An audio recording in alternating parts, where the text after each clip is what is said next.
Vous écoutez Boostez-vous, le podcast dédié au coaching mindset au féminin. Bienvenue sur l'épisode 12 de Boostez-vous, rebooster son année, le bon moment pour le changement. Je suis ravie de vous retrouver pour cet épisode. Et si vous découvrez ce podcast pour la première fois, soyez les bienvenus. Je m'appelle Camille, je suis entrepreneur, je suis coach certifiée et maman de 2 enfants. Ma mission, c'est d'aider les femmes à reprendre le pouvoir sur leur vie. Mon objectif est que chaque femme, chacune à son échelle, puisse se construire une vie qui lui ressemble, une vie dans laquelle elle se sent bien, loin des « il faut » et des « je dois » et des « je devrais » que nous impose trop souvent la société. Je suis persuadée que chacune, on mérite de vivre une vie dans laquelle on se sent bien, une vie qu'on adore. Je suis convaincue que l'investissement le plus important qu'on doit faire pour y arriver, c'est notre développement personnel, c'est notre mindset. En tant que coach, je suis là pour vous partager des conseils et des outils simples, concrets, pour comprendre ce qui se passe dans nos cerveaux. Mon rôle, c'est de vous aider à développer votre mindset, de vous aider à comprendre vos schémas de pensée, vos systèmes de croyances et vos croyances limitantes, vos émotions, vos comportements, comment tout ça s'imbrique et s'influence, pour que vous puissiez vous créer une vie sur mesure, bien au-delà de ce que vous pensez possible aujourd'hui. Dans l'épisode d'aujourd'hui, on va parler de changement. On va parler du bon moment pour le changement et surtout, je vais vous proposer un processus pour rebooster votre année.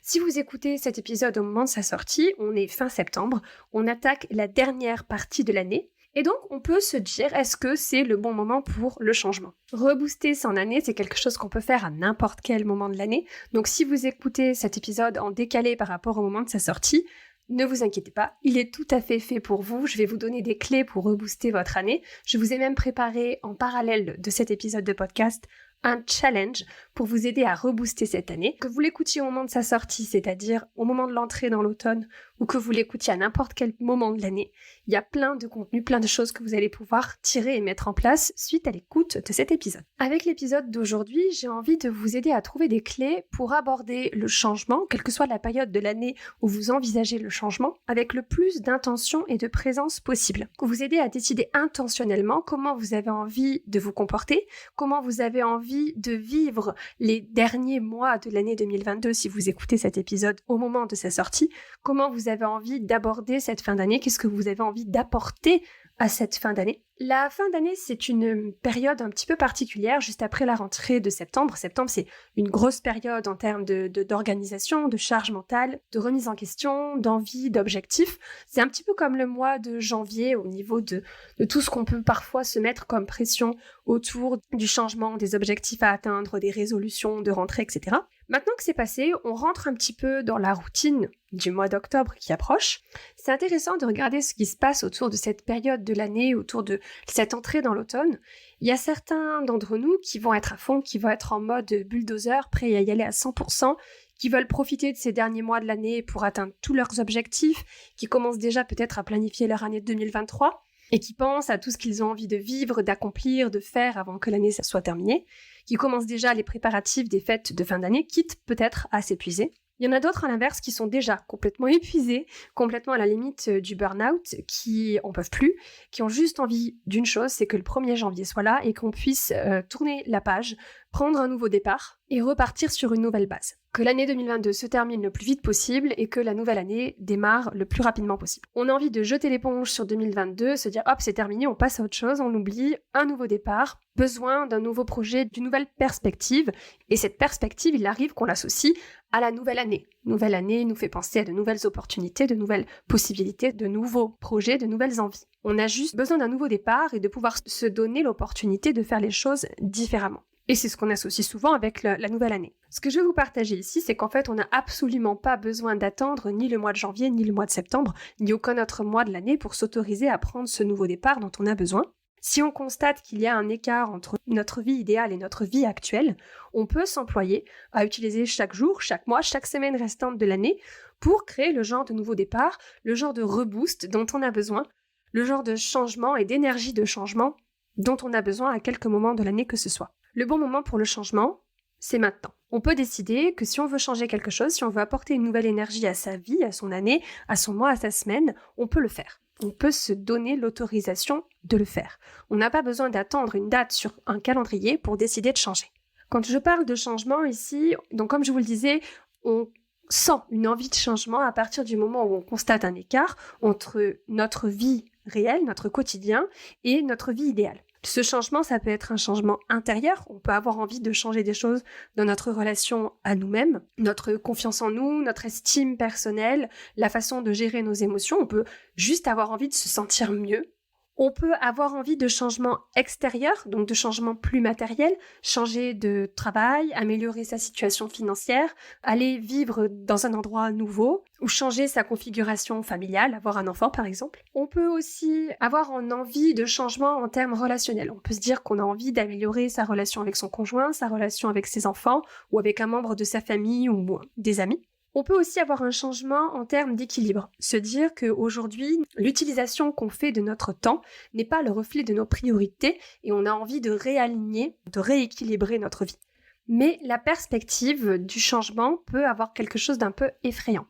Toutes les choses à accomplir et à mettre en place pour combler l'écart entre notre vie actuelle et notre vie idéale, parfois rien que d'y penser, ça nous épuise. Et ça vient souvent de notre état d'esprit autour du changement et des raisons qu'on a derrière ce changement. Si notre état d'esprit, il est marqué par le jugement de soi, le jugement de notre vie actuelle, on va être souvent imprégné d'un sentiment d'urgence et d'impatience pour la conduite de ce changement qui peut nous emmener à une forme de déconnexion de notre vie actuelle, déconnexion de nous-mêmes et une forme de honte de ce qui est notre vie actuelle. Tout ça, ça va entraîner beaucoup de frustration, beaucoup de résistance, beaucoup de honte et de découragement dans le processus de changement, ce qui peut amener à l'abandon et à l'épuisement en fait face à notre processus de changement. Surtout qu'il faut bien avoir conscience que le changement, c'est quelque chose qui est inconfortable pour notre cerveau.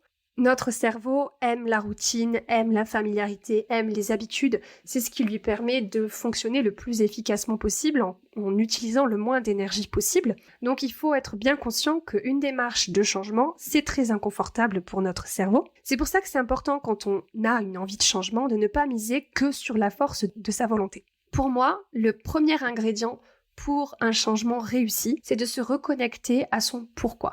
Quelle est la source de ma motivation? Qu'est-ce qui fait que j'ai envie d'apporter ce changement-là à ma vie? Est-ce que j'aime les raisons qui font que j'ai envie d'apporter ce changement-là? Est-ce que c'est des raisons qui me font vibrer, qui me font me sentir vivante? Et c'est pour ça que je vous ai créé, pour accompagner cet épisode de podcast, un challenge pour rebooster votre année, donc votre fin d'année si vous écoutez cet épisode au moment de sa sortie, ou votre année de manière générale si vous écoutez cet épisode à un autre moment que celui de sa sortie. À travers ce challenge, ce que je vous propose, c'est de vous guider dans la mise en place de ces changements, en vous aidant à concentrer votre attention, à fixer vos intentions, en découper la montagne du changement en petits morceaux pour pouvoir passer à l'action un pas après l'autre. Et j'aime beaucoup la citation de Lao Tzu qui dit « Un voyage de 1000 lieues commence par un pas ». En 3 mois, on peut atteindre des objectifs, on peut amorcer des changements, on peut poser les premières pierres d'un nouveau projet ou carrément réaliser un projet de A à Z. Donc ce challenge, il est fait pour vous si, comme je vous disais, vous constatez un écart entre votre vie actuelle et votre vie idéale. Si vous vous sentez épuisé, coincé et que vous en avez marre d'avoir cette impression de passer à côté de votre quotidien. Si vous avez l'impression de jamais avoir assez le temps pour faire tout ce que vous avez envie de faire et pour amorcer les changements que vous avez envie de mettre en place dans votre vie. Si vous avez l'impression que vous devez choisir entre votre vie pro ou votre vie perso et que vous vous dites que de toute façon il n'y a pas assez de place dans votre vie pour vous investir dans ces deux domaines à 100%. Si vous vous sentez souvent stressé, anxieuse, dépassé, frustré et que vous en avez marre de toutes ces émotions qui vous engluent. Si vous vous sentez souvent coupable et si vous espérez que cette année pourra être un petit peu différente si vous vous dites que cette fois c'est la bonne, que vous avez envie d'y arriver, mais que vous ne savez pas vraiment par quoi commencer. Comment se passe ce challenge? Il se passe directement dans votre boîte mail. Pendant 4 jours, vous allez recevoir directement dans votre boîte mail un petit exercice quotidien d'introspection qui va prendre entre 10 et 15 minutes à peu près. Ces exercices vous permettront de faire un point sur où vous en êtes dans votre vie de manière générale, de dresser le bilan de ce qui a bien fonctionné pour vous, de ce qui fonctionne un petit peu moins, de ce que vous avez envie de changer, d'améliorer, des objectifs que vous avez envie d'atteindre, de poser des intentions sur votre fin d'année et surtout d'élaborer un plan pour transformer toutes ces intentions en objectifs et en projets et faciliter le passage à l'action. Donc si ça vous tente, vous pouvez vous inscrire au challenge en utilisant le lien en description de cet épisode de podcast. Si vous écoutez cet épisode au moment de sa sortie, je vous propose ce challenge maintenant parce que je trouve que la fin d'année, c'est une période qui est unique. Vos enfants s'en retournent à l'école si vous avez des enfants qui sont en âge d'être scolarisés. On a passé le mois de septembre avec toute son effervescence et toute sa nouvelle organisation qui se met en place. Les routines de chacun commencent à se mettre en place, à se roder. Nous aussi, on est retourné à nos propres routines de travail depuis à peu près un mois. Et on peut commencer à se projeter sur les prochaines vacances, sur les fêtes de fin d'année, sur les possibilités que ça nous offre en termes de voyage, de préparation qui vont arriver, les rassemblements familiaux, les cadeaux, toute cette période de l'année qui est aussi intense et riche. Côté vie personnelle, on commence à se projeter dans ces fêtes de fin d'année. Côté professionnel, on rentre dans la dernière période de l'année et c'est aussi dans les entreprises des périodes de bilan, des périodes de budget. Il faut clôturer les projets. Si on est entrepreneur, c'est aussi à ce moment-là qu'on fait le bilan de son année, on regarde où on en est par rapport à nos objectifs financiers par exemple. Est-ce qu'on les a dépassés? Est-ce qu'on est en retard? Est-ce que tout s'est passé comme prévu ou pas? Que ce soit des objectifs personnels ou professionnels. Peut-être qu'on n'est pas tout à fait satisfait de la situation dans laquelle on est, peut-être qu'on se dit qu'on devrait être plus en avant, plus avancé, qu'on aurait dû faire mieux, faire plus. Si on parle d'objectifs en termes de revenus financiers, par exemple, si vous êtes entrepreneur, peut-être que quand vous faites le bilan de votre année jusqu'à présent, vous vous rendez compte que vous n'avez pas encore tout à fait atteint vos objectifs.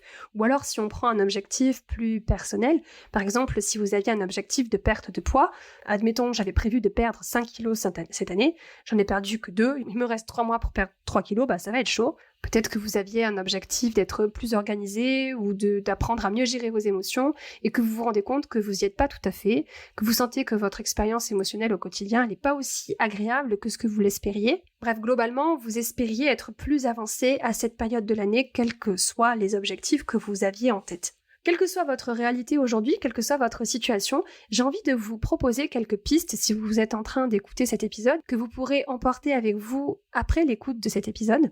Une piste que vous pouvez explorer quand vous pensez au reste de votre année, quand vous pensez à votre année écoulée et aux 90 jours, aux 3 mois qui vous restent.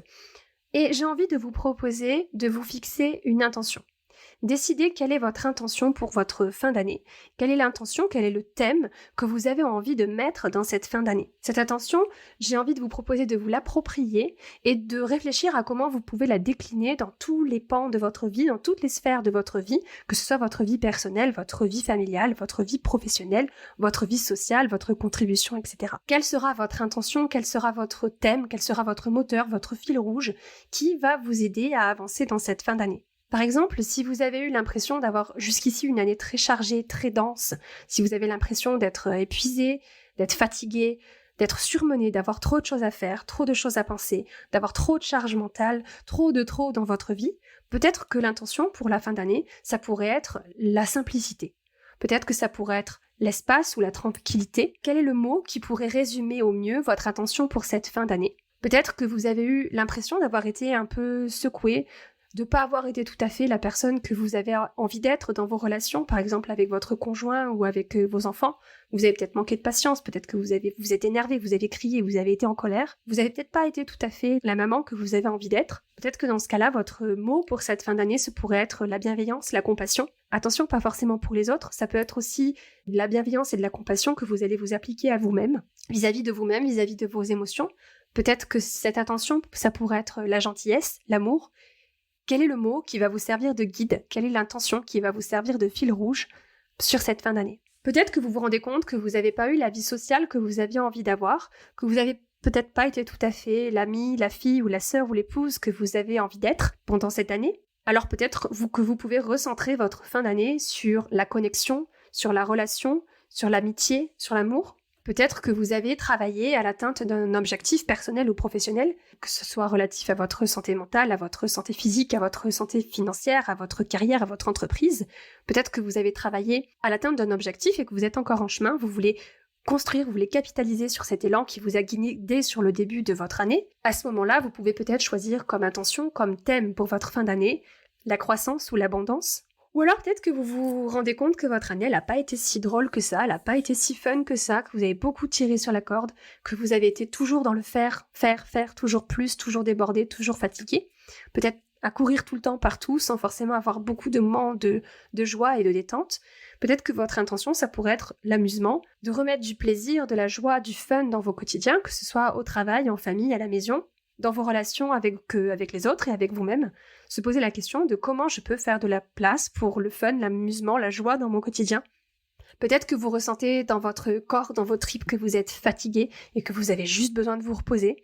Peut-être que votre intention, dans ce cas-là, votre thème de la fin d'année, ce sera le repos, la tranquillité, le ralentissement. D'ailleurs, si vous sentez que vous avez besoin de repos, n'hésitez pas à aller écouter les 2 épisodes de podcast que j'ai fait sur ce sujet, comment refaire de la place pour le repos intentionnellement dans sa vie. Je vous mettrai les liens en description de cet épisode.